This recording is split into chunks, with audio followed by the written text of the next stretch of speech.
Okay, so welcome everyone to the second meeting of the Religious Studies Collective Seminar at WSU. Today we have Purushottama Bilimoria, who will present a paper titled Panenpsychism, the meeting of the mind in Jaina, Spinoza, Galen, Strawson, Putnam, and Searle. So before we begin, I would like to acknowledge the traditional owners of the country from where I'm joining. I'm joining this meeting from the land of the Gadigal people of the Eora Nation, and I wanted to acknowledge that sovereignty of these lands was never ceded. So feel free to let us know where you guys are joining from in the chat if you want to.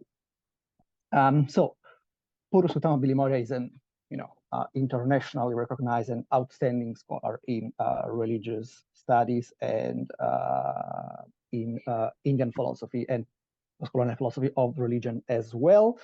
And he, among other things, is a fellow at the University of Melbourne, but also at the Oxford Centre for Hindu Studies, and has a very, very long list of incredible publications in the field of philosophy of religion, and I think his most recent publication is Contemplative Studies and Hinduism that he published in 2022, if I'm not wrong. So, well, without further ado, I will just leave it to Purushottama. So please join me in welcoming Purushottama today. Thank you very much. I appreciate it. So always good to make connection with what's been for a long time my own homeland. And I also acknowledge the original owners of the land here, the native Indians and Americans. That's pretty well recognized.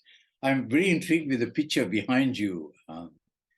It looks very much like the university from outside here, but I imagine that's Sydney, right? No, it's not San Francisco. That's Parramatta.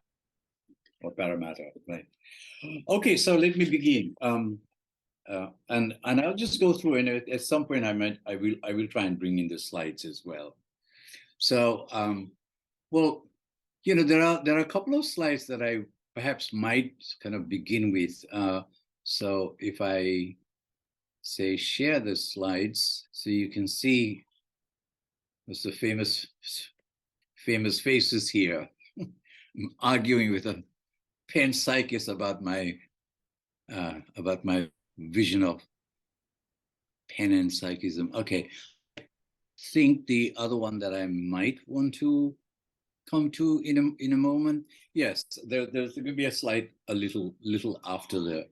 So the Jains, I think most people know about the Jain. It's a sect in India, somewhat related to Buddhism in the sort of yogic disciplines and metaphysics, but also reasonably close to Hinduism in some of the practices of yoga and so forth, which I think the Brahmanic system borrowed from the Jains when they gave up sacrificing animals and all sorts of produce for the gods. So we're not going to deal with either Buddhism or Hinduism, but go straight to Jainism. So this is going to be a very central part of what I want to be talking about: consciousness in Jain, who is the doer, how it is attached to material elements, how it is different in each individual, and how they might be also one at some point. All right. So let's just put this. All right. So these are some of the slides that are probably not entirely relevant to this particular talk. So I might just begin here. The nature of the soul. So first some word on Jain epistemology. Jain epistemology is unique in its philosophical presuppositions, such that it stands out among the several systems of Asian thought, the peculiarity of its metaphysics being not only dualistic, but I'm going to argue against the dualism in a moment. But to begin with, let us just say it's dualistic, meaning that, there is spirit and matter. But it will hinge on, sort of predicated on how matter and soul are conceived. And I introduce two notions. One is corporeality and the other is Panenpsychism, to combine the two and break through the dualism. But that's for a little later. But it's also atomistic, that makes it a potential ally, if not a bridge builder, with Western philosophical thought.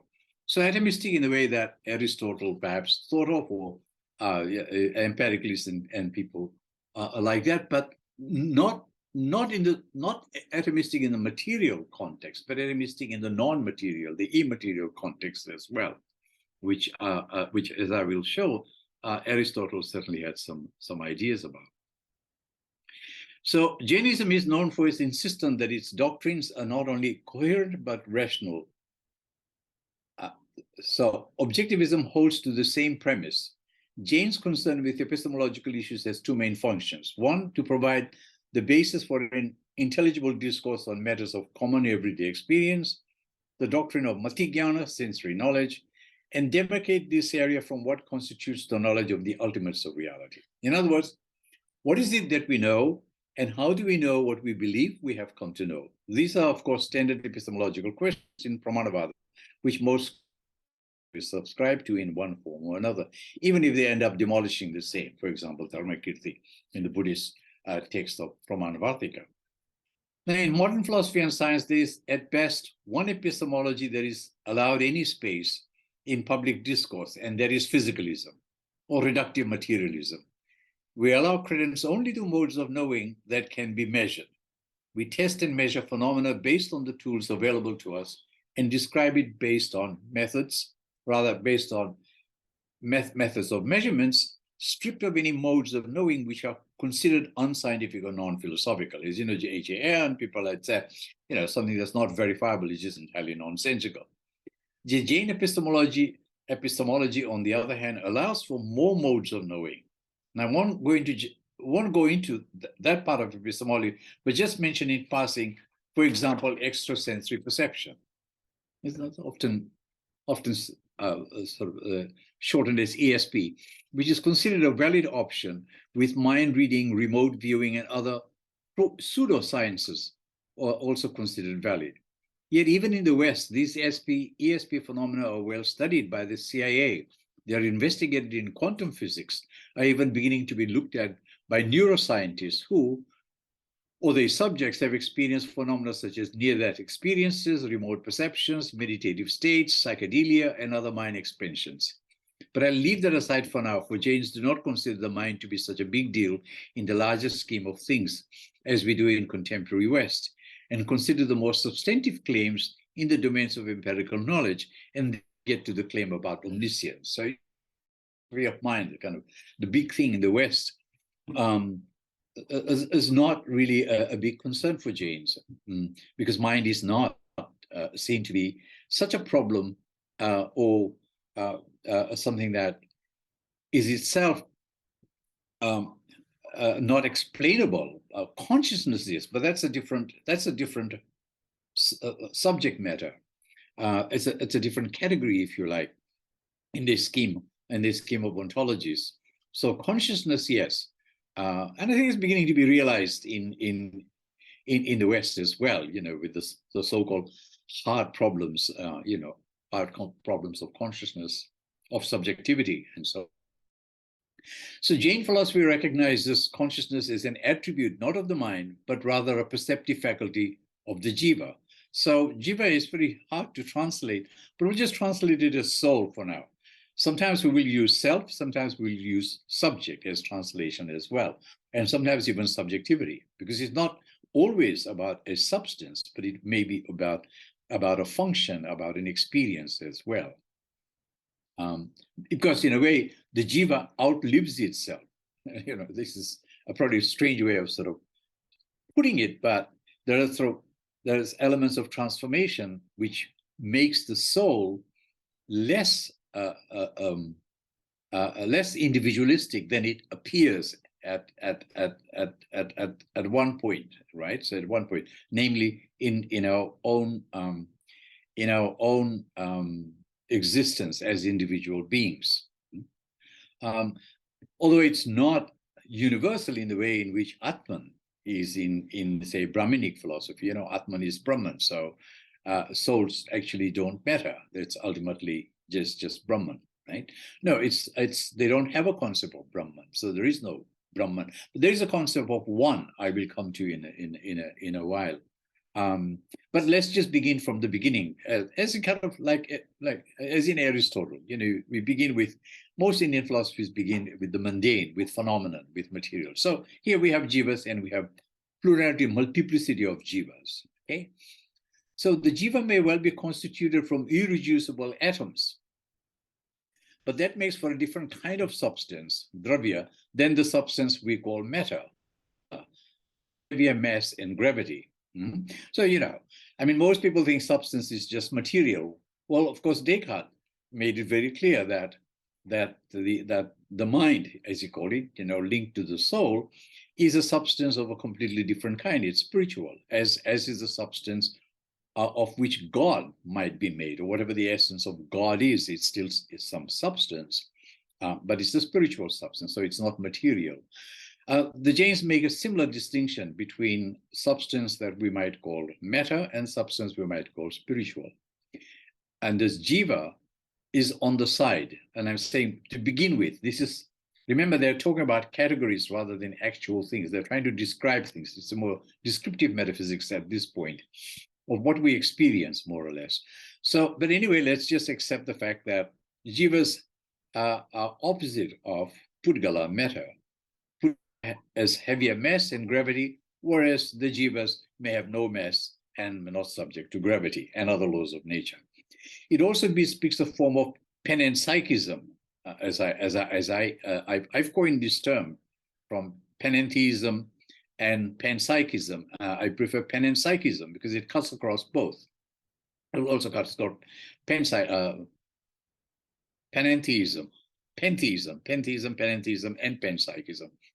And so this is to be distinguished from material panpsychism, also known as neutral monism, right? So being an attribute of the jiva, consciousness therefore has identity and energy. However, this does not mean that such awareness is passive like a mirror. Rather, it is entirely, it's exactly the way that Aristotle thought the soul was. Without the soul moving, nothing would move. So it is entirely active, contrary to epistemological naive realism or representationalism. Though David Armstrong took secondary qualities outside the purview of representation, and Frank Jackson has argued that qualias are purely epiphenomenal or epiphenomenally mental, since Mary, even though blind, has known what red is all her life, as she is able to point to a red object when she gains sight.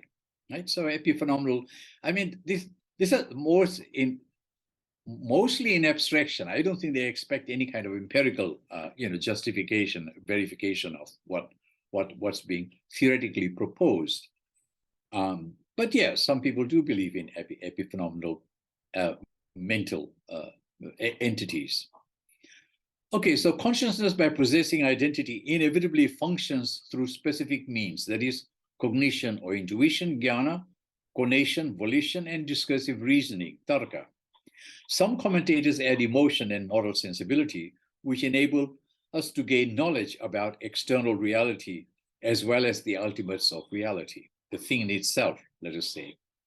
Contrary to Kant, who believed that because consciousness has identity, it could not access the noumena. We are imprisoned to the world of phenomena.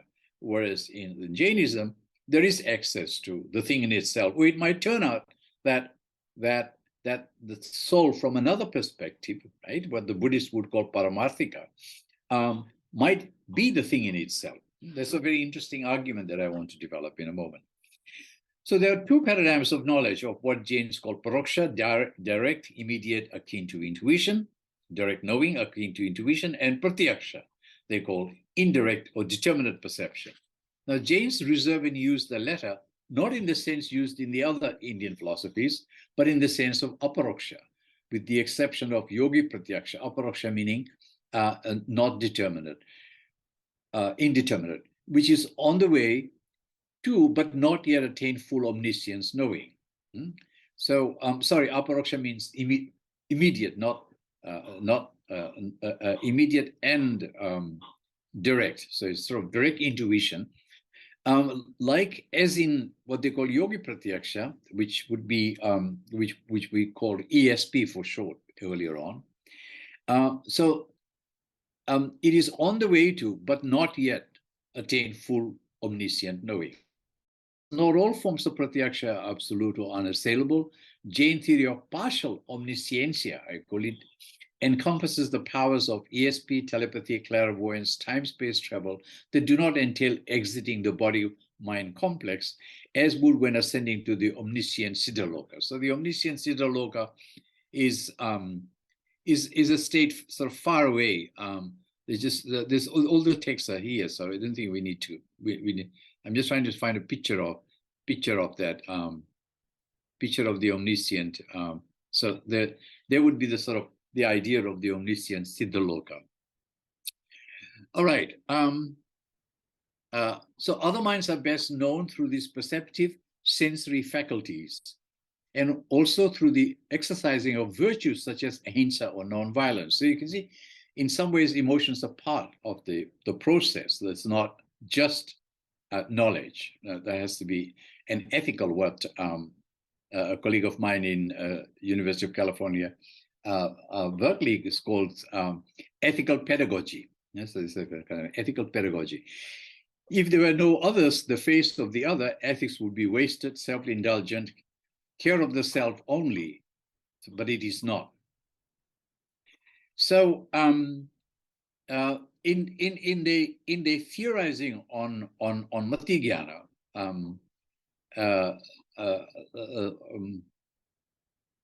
I was going to go into Swedenborg and Kant, but I think I might skip that. So in the theorizing on Matigyana, the knowledge state, Jains were closer to phenomenology, with a modest concession to phenomenalism, where everything is made of parts when it comes to qualias and perceptions, a point made ably by J.N. Mohanty in his book on explorations in Indian philosophy.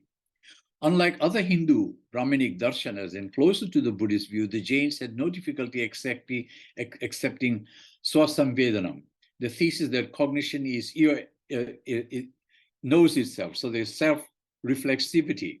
The phenomenological act itself has awareness built into it, so it's not another act. This not as though you have a cognition and then another cognition to know that cognition, which a school called Nyaya believe in. They deny self-cognizing cognitions. But of course, in the Anglo-American analytic tradition, objectivism would fain banish all reference to the inner mental states from their discourse. It is probably in anticipation of this resistance to the suspicious roots of mentalist discourse, the mentalist discourse that they accuse phenomenology of, talk about the internal cognition, inner state of mind, structure of consciousness, the percept, noema, noesis, the given, often called the spectre of psychologism. The Nyaya school in India fought against the Buddhists and other schools to argue for what some dubbed as metaphysical realism, and reiterated in Bimal Matilal's on direct realism, and I'm referring to his work on perception, which I had something to do with, but I never accepted the thesis itself. While the Nyaya has no difficulty with the intervening role of manas as a vyapara karana, as an instrument, the manas meaning mind as an instrument, it conceives the mind in rather physicalist terms.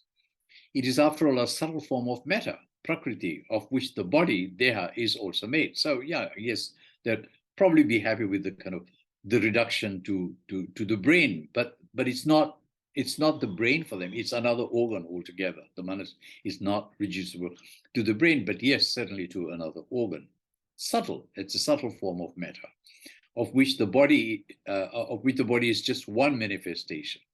As such, the mind is a non-conscious inner sense, in communist, to borrow an Aristotelian category, depending for its conscious light somehow to be, as it were, loaned by the soul.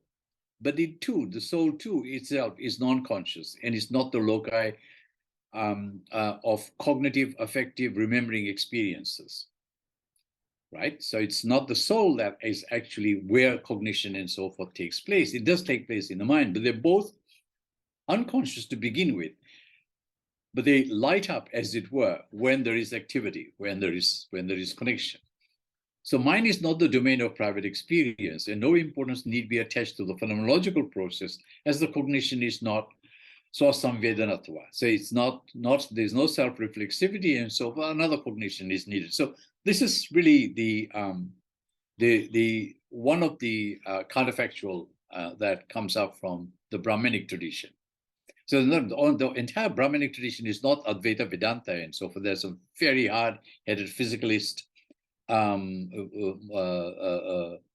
naive realist, direct realist, and so forth. But it's important to stress that because the Jains are actually going to argue against these positions. The Jain observer has become aware of an other mind-bearing, yes,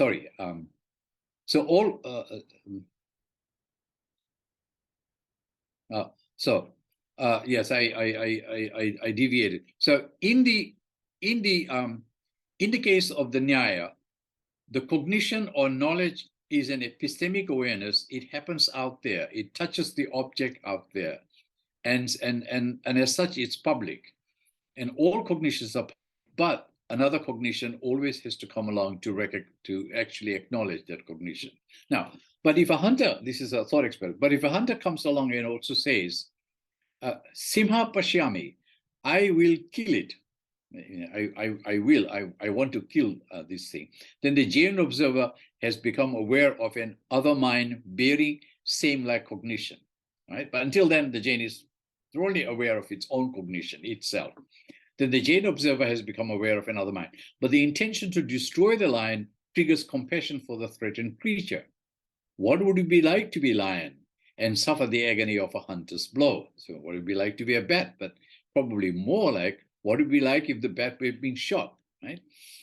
The lion too growls, ahimsa in the face of the other. So a normative moral sensitivity can override an epistemic recognition of the other. So we recognize the other, in the face of the other, you use the sort of Levinesian sense as an ethical subject, not as a, as an ethical subject which I become suddenly responsible. And it's not an epistemic thing. That is my argument. Seeing the other mind is only a path to emotionally beholding the other's pain and sorrow. Right? So the whole question of other mind, so the wasted years and years of time arguing about that until I came across the Jain position. It's very interesting. So Jain epistemology situates itself midpoint between Buddhist antagonist and the Nyaya protagonist, giving equal weight to the phenomenological as well as to the epistemic objectivism of Nyaya, not unlike the theory of knowing being developed by Thomas Nagel, of the fallouts between subjectivism and objectivism in Western philosophy. The future of global epistemology lies on the erstwhile hiatus between hiatus, but also in the proper use of Nyaya and Anekantavada. These are Jain principle of not actually adhering to anything absolute, but seeing plurality in plurality of perspectives, right? And that's how they approach the hard questions of epistemology. So in that respect, they come closer to the school called Mimamsa, who objective is to the core in respect of so-called mundane or ordinary knowledge, but what we know through our senses and common senses in the mind, and yet, because of the peculiar theory of semantics, they are allowed for the structuration process to occur inside the mind. For consciousness does not belong to the object, rather it stems from the Atman, the soul, the self, and illumines the object through the mind in cahoot with the senses. So it is a remarkable lacuna that no one to date has attempted a comparison of Jain and Mimamsa theory of knowledge. Anyway, it's a project that I'm involved in. So the Matigyana, what they call the knowing of the mind, is the domain ordinary but also extraordinary knowledge, as the mind or the modifications, or what would you call the fluctuations or the permutations of the mind in its connection with and relation to the external world of things, whereas the ordinary lies on sensations, relies rather on sensations or sense data provided through the senses. The extraordinary is a direct function of the mind without dependence on the senses. And the mind literally travels out on the auric coattails of jiva, the soul, which has extension all of its own. So while Descartes would deny extension to the mind, but only allows it for the senses, here it's the other way around. The soul itself has extension, and I think there was a picture earlier on which showed the soul going outside of the body, or rather encompassing a broader aura, if you like, than just of the body itself, where the senses are located. Yeah. Right. So allow me to divert to another observation and debate. I said that Jain epistemology ends up at the midpoint. They begin with a form of spiritual monism, but end up with a functionalist account of mental states. At more or less the point where certain naturalists end up with dual aspect theories. So think of Putnam and Searle. Setting aside for now Searle's objections to functionalism, but not to physicalism, while Putnam takes functionalism to actually reject physicalism. So let's say, just deal with the Searlean type of functionalist account, right? A functionalist account cannot dispense with the intricate semantics of mental states. What do I mean by this statement? Well, we have to consider two types of functionalism in contemporary philosophy. Here is the first, the classical type. If two are functionally equivalent, they're the same outputs for same inputs, then they are mentally equivalent. Same consciousness, intentionality, etc. Right? Mental states are functional kinds. They do not have a structure of their own. This is echoed in the identity theory, which our Australian mentors advance, right? J.J.C. Smart and David Armstrong, joined by David Lewis, who believe functionalism supports physicalism, right? The toothache is nothing over and above the brain state. There is nothing over and above the experience of red after image when one looks at the tomato. The experience is identical with the brain processes. So Stephanie Lewis, mourning the loss of a beloved David, said to me, "It is but natural to grieve." And then added Riley, "That too can be explained naturalistically." Right? So in other words, it's totally functional. Then there's no soul or substance that is actually feeling the grief, not even a mind as such, right? It's just a function. So Searle, of course, rejects this simple isomorphism and instead argues that there is much more involved in the emergence of cognitive states, namely meaning via intentionality, language, social ontology, and a bit of luck too. So you're all aware of his so-called Chinese box argument, just sheer luck. So mental states are real, though supervenient on the imaging in the complex physical, chemical, neural circuitry, but are not fully reducible to them. Our minds are not computers, even though physicalism is not replaced by a return of the Cartesian mind. That much is useful for Jain's Mati-Jnana as well, the knowing by the mind. It's useful for Jain. For physicalism is not fully rejected in Jain epistemology, nor is functionalism for that matter. Right? So they don't go as far as the anti-realists to say functionalism does not support physicalism. It is curious that functionalism was thought up to defend physicalism against pure mentalism. That's Jack Smart and people. But in time, through clever reductio, it was used to topple functionalism. For Putnam, the psychological properties and the relations between them in our experiences are, yes, identical with functional properties. And for Fodor, they are even abstract entities. But whatever they are, they're not irreducibly identical to physical states, and therefore eliminatable. Can eliminate any talk of mental consciousness and so forth, precisely because they're functional, which is another way of saying they cannot be structurally reducible to physical states. So that's, in Putnam and Fodor, they cannot be eliminated, right? Those abstract entities, the experiences, the functional properties, and so forth, just because they're functional, they cannot be structurally reducible to physical states.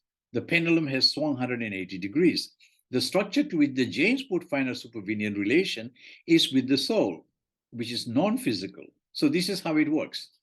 Cognitions, including memory, recognition, desire, affective states other than supreme bliss, are functionally dependent on the mind, manas, which is physical. So the smart Armstrong-Searle thesis is correct, right?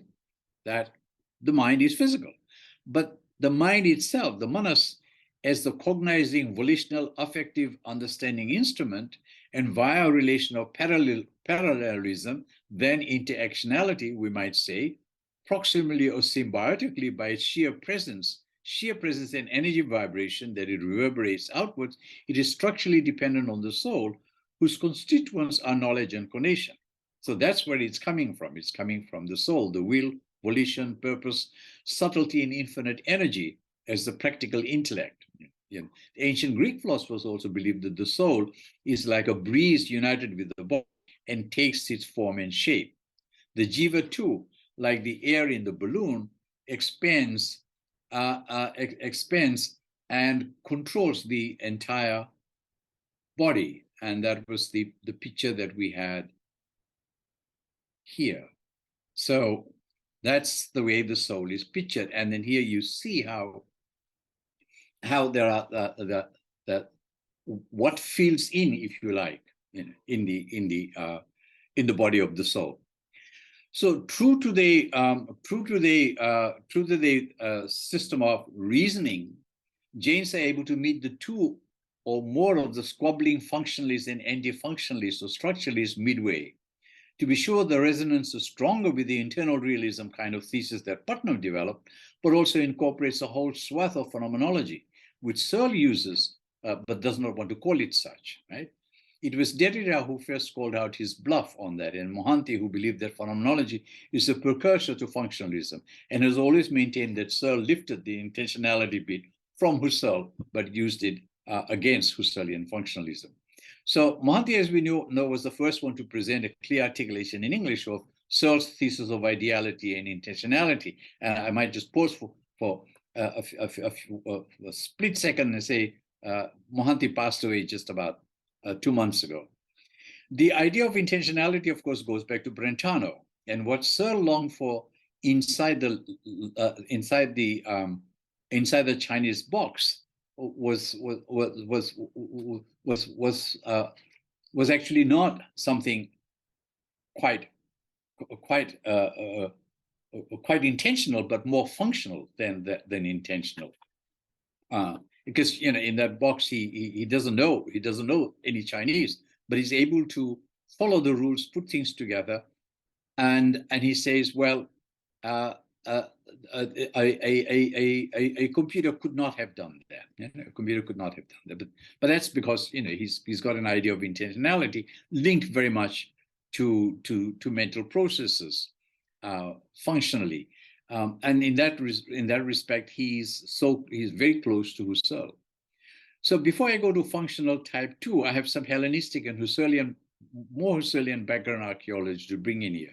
So in Husserlian phenomenology, the relationship that the spirit, and there's in heavy inverted commas because Husserl doesn't use the term spirit, nor does he use God or divine or anything, but I'm using it for the kind of subjective relation that intentionality gives rise to, right, or evokes. So let us say the relationship that the spirit maintains with the body is original and immediate, and it involves a corporeity experience as an organ of volition, where the subjectivity is immediately active.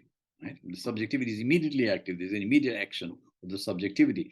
The link between the subject, read self, and the body is not merely the presence and activity of the former inside the later, and like an inhabiting or dwelling of a material object on the. In this view, the embodiment is not a mere possibility open to the subject, but it's the subject's own transcendental necessity. In order to be an individual, the subject needs to exercise these essential functions, such as the constitution of the subject, perceptive reality, functions which depends on them being embodied. So there is a way of talking about subjectivity, again, in very functionalist terms, that where you bracket out the ontology. You don't actually talk about what substance of, matter or whatever it's made of, but about its very essential experiential factor. And that's the kind of spirit, that's the spirituality. So that much help we get from phenomenology, which is very, very, very useful. As Jahavi notes, a subject which necessarily must necessarily be incarnated. That's very interesting, incarnated.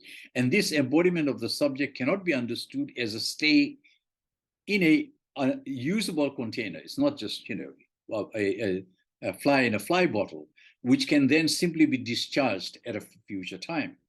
Quite the contrary, the incarnation of the subject and its mundanization, its monadization, so, bring it into the mundane, must be understood as a concretizing self-realization. So self-realization, the way that Jains are talking about, the soul realizing itself in the body, but not in, as it were, in the contained sense, but overarchingly, like an arche. So we can say in Husserlian terms, self-consciousness is corporeal in nature. Now, so that might strike you as, well, what are you talking about? Corporeal in nature. I want to explain. Going further back, there are echoes in Plato and Aristotle of a not dissimilar kind of idea of corporeality, albeit an interrelated one. Suppose the universe were made of neutrinos only, it would be a form of corporeality. In Aristotle, even light has a corporeal character. So it's not just that things don't have to be absolutely physical in the way we have waves have in quantum. If you look at the wave particle, the kind of non-duality, if you like, between wave particle gives it a very corporeal character, not necessarily atomistic any longer, but corporeal. Aristotle and Plato understood the soul as a corporeal form. The living being is a sort of combination between soul and body.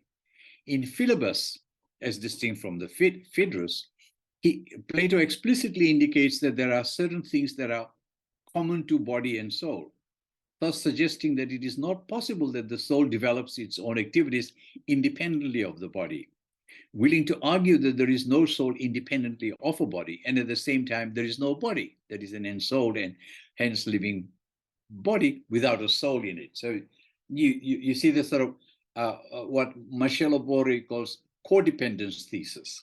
It's a very, not quite the way in which the Buddhists are talking about codependence, but in a very classical Hellenistic sense. According to Aristotle's treatise of the cause in physics and metaphysics, the producer can be both a corporeal and an incorporeal entity. So the causal relation can take place even though the mover and what the same nature, and thereby not in physical contact. And this should have actually solved some of the problems of Descartes, but nobody thought of it then, I guess. Aristotle did not think that between what is immaterial and material, there's an incommensurable gap, which turns impossible causal action of immaterial things upon the bodies.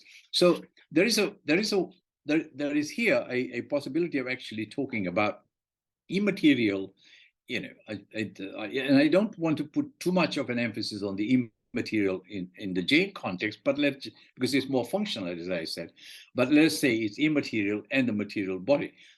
Just talking about the causal, there can be a causal link going on because they're both interdependent. So functionalism too, which is now I want to come to from that derivation, that I believe has better resonances with the Jain mentalist picture are those of Hilary Putnam, Fodor, and Nagel, taking their common threads and not so much the difference. It is the kind of functionalism that wants to support physicalism to a point, but then appeals to a lacuna in the causal role lacuna in the causal role accounts that fail to explain the emergence of the mentalist qualia, that is the well-charted territory in modern philosophy of mind, hence the hard problem. While for the Jains, their relation internally and externally are not causal, but rather intentional with the S. In other words, it's interactive, it's symbolic or abstract.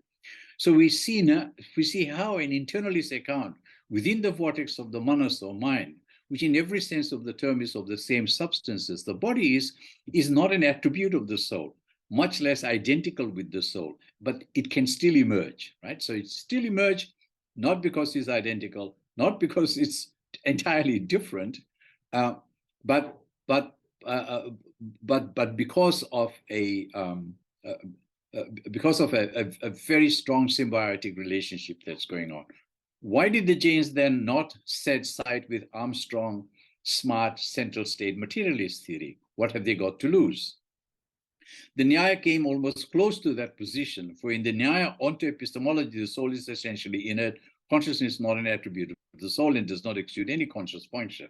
Rather, this is all the doing of the manas, the chitta, after it's ignited through a relation of proximate presence than of direct causal impact. In that respect, Jains are occasionalists. In other words, the soul could as well be dead, as occurred to the Cartesian soul in the naturalist linguistic turn in the post-Enlightenment analytic lineage, the seeds for which were planted by Kant. And Husserl would not commit to a supersensory mind, though he spoke of Huil, but I don't think that he actually believed that it was made of that. It was an Aristotelian category he found useful. But instead focused on transcendental description in functional terms of conscious experience of the mind.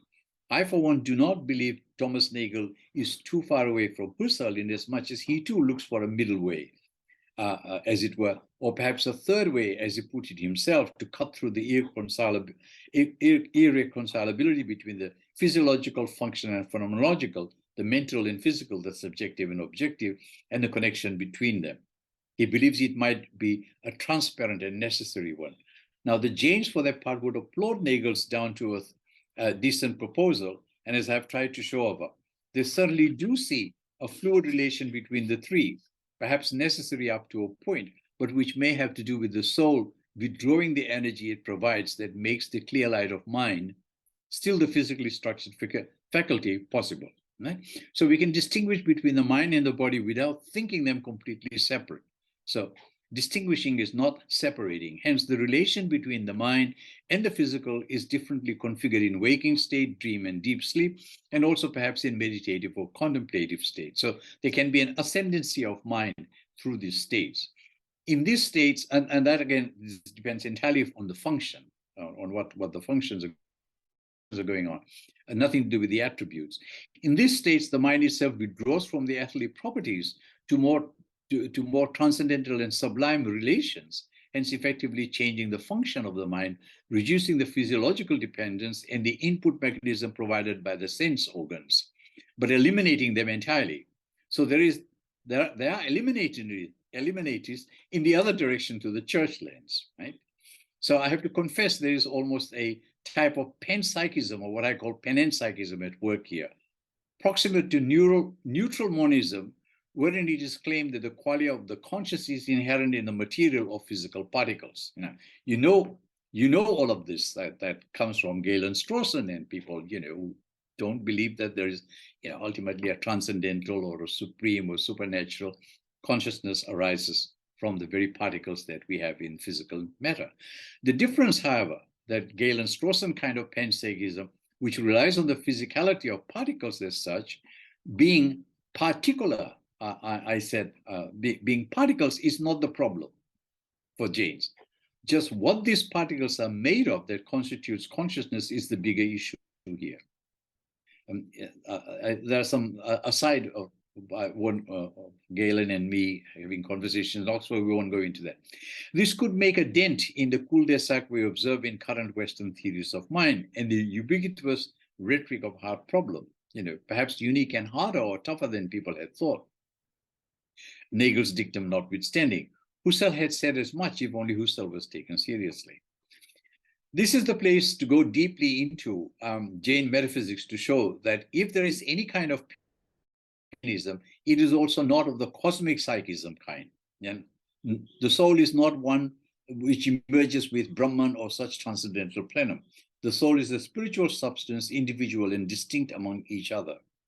Though what exactly separates them, if the substance the soul is constituted of, is itself not matter, but atoms of some spiritist or animistic kind with a huge amount of energy. Jainism offers a clear ontology for phenomenal categories. So it underscores the phenomenalist account of the mind, right? one could say that there are two forms of mind. There is the material or the substance from Pudgala, and the immaterial or conscious form, Chetana. The substance form is a series of fine particles that carry information. This form of the mind very closely relates to the modern scientific electrochemical brain. The consciousness form is where the sentience happens. It is where the immaterial intentionalities occur, the habits of consciousness, if you will, the abstract of fodder, right? The qualias of objection and so on. So consciousness ing, I'm making a verb out of consciousness ing or conscious ing. Think of awareing, is a property, a functional aspect whose loci, as I indicate, is the material kind with physical, non-physical epiphenomenal properties, right? Hang on, I've got a typo here. With physical properties, depending on the nature of the entity. This is the domain of knowledge, conduct, penance, vigor, fearlessness, exhilaration, consciousness. This is a quote from a text. So I would not hesitate to call them qualias in injection sense, but they're not constituted of any physical supervening properties, although their manifestation appear in these forms through the mind. So that's why they call them, they are physical and yet non-physical, right? As some different terms are used in Jain. Sometimes it's manas, sometimes it's chit manas. All right, so the simple particles of the jiva, because I said being particles is not the problem, it's just what the particles are made of. Being simple particles of the jiva, they interact with the body made of composite of particles through the concept of what's called pradeshas. It's just, again, another way of talking about dependence or even intersectional would be a very good term, because there are three things involved here. So, the intersectionality of the jiva, the mind, and the body.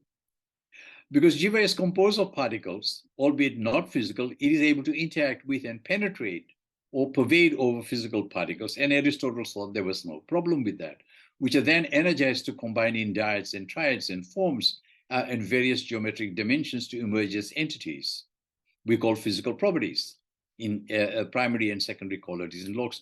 So what else do we need for an active physical object relative to its function and place in the universe?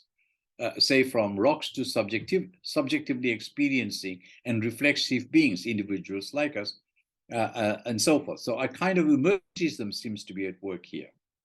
So if assailable, this would also put to rest the combination problem, providing we stay with the individual and not be concerned about some hovering supramental whole, as in, okay. So I'm going to kind of wrap up now so we can have a discussion.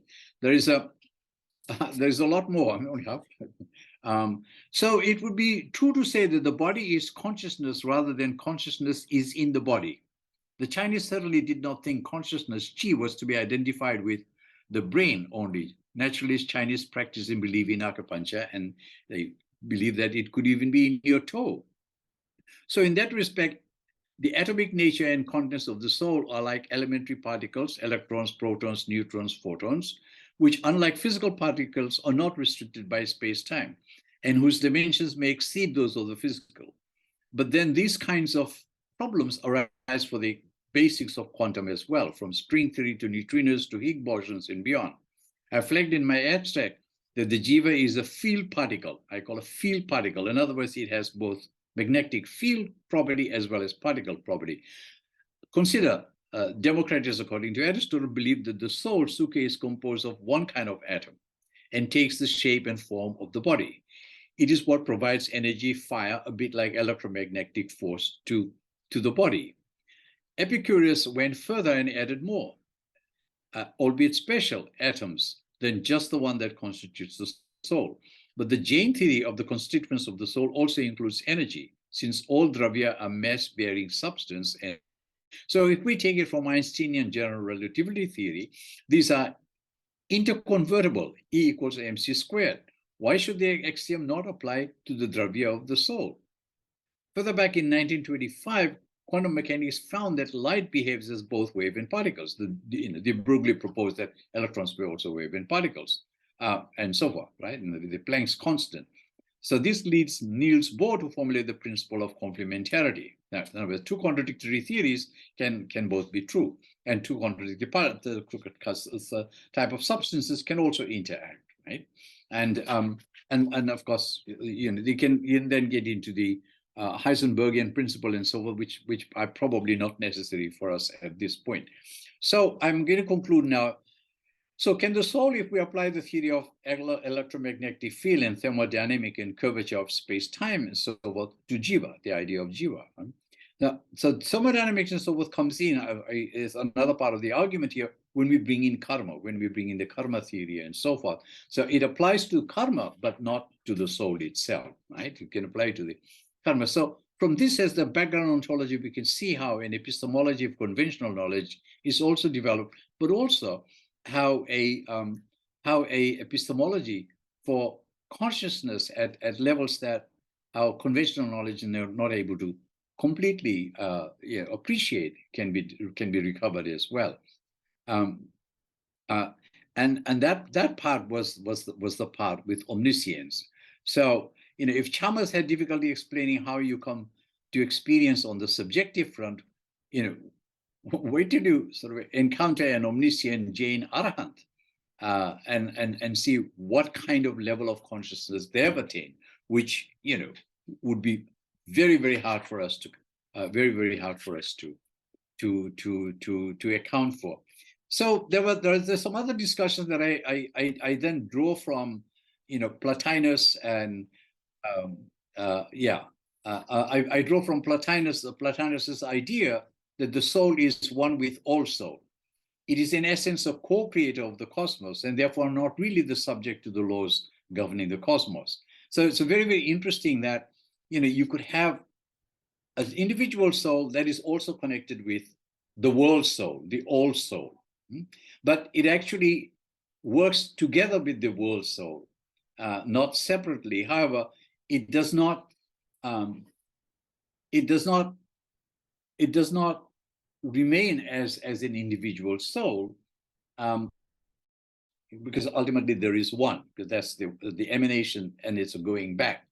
But in the Jains, there is no substance of the soul in the way that Plotinus thought of the soul, but perhaps more like the nous. So if you think of the nous is an intellective state, intellectus, and it could be considered to be the mind on one side of the one, but on the other hand, it also provides the mind for the individual, the body, the soul, actually, the soul.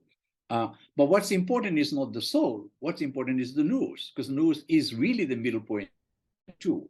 And when you leave the soul, you actually become the nous, right? The soul is left behind. It transforms, if you like, into. Jains have something very similar going on here.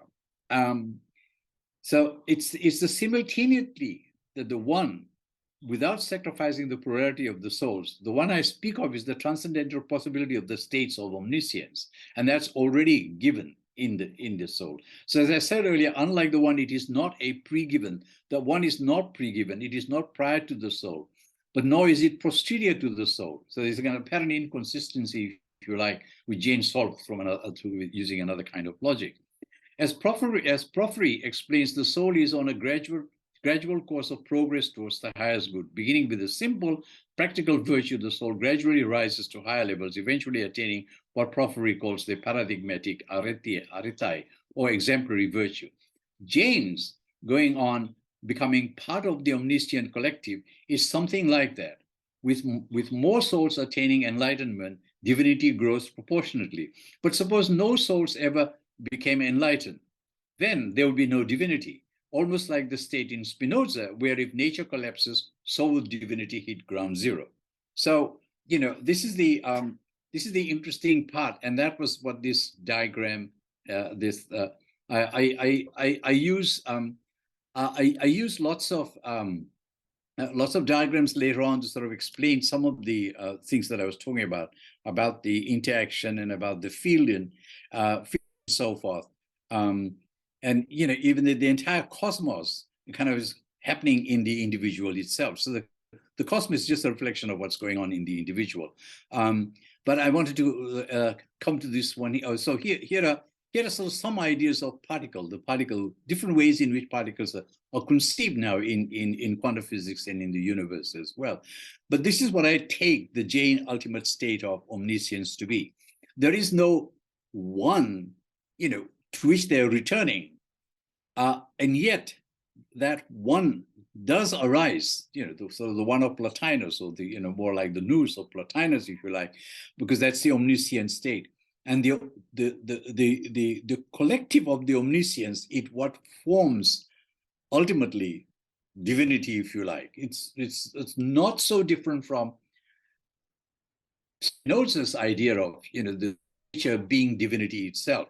But for him, it's given, nature is given. And so divinity is given in as much as the divine has to sort of work through nature. It doesn't have to work through nature, but it has some relationship with nature. But if there's no nature, there's no world, then there is no divinity. And that's the part I like. So suppose all these omniscient beings decided that they're not going to stay there, they're going to come back down to earth or something, then there would be no divinity going on up there. There'd be no one.